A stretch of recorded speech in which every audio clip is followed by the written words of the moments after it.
আমি আজকে বানাতে চলেছি কাচ্চি মাছের ঝাঁকা ভাজা। হাই বন্ধুরা, আমি একটা নতুন রেসিপি নিয়ে ফিরে এলাম। আমি এখানে কিছুটা আলু আর কিছুটা ফুলকপি কুচিয়ে কেটে নিয়েছি। আর বন্ধুরা জানেন এটা কি মাছ? একদম ছোট ছোট, এটা হলো কাচ্চি মাছ। এর মধ্যে কাচ্চি মাছটাকে পুরো দিয়ে দিচ্ছি। এবার দিয়ে দিচ্ছি এখানে পেঁয়াজ কুচি, এবার দিয়ে দিচ্ছি এখানে রসুন কুচি, এবার দিয়ে দিচ্ছি এখানে লঙ্কা কুচি।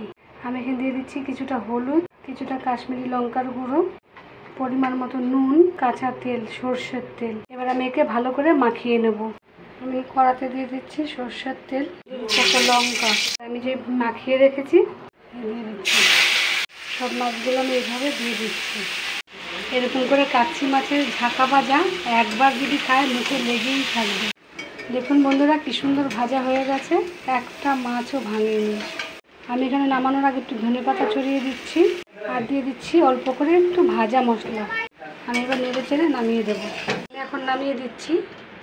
দেখুন বন্ধুরা কত সুন্দর হয়েছে কাচ্চি মাছের ঝাঁকা ভাজা।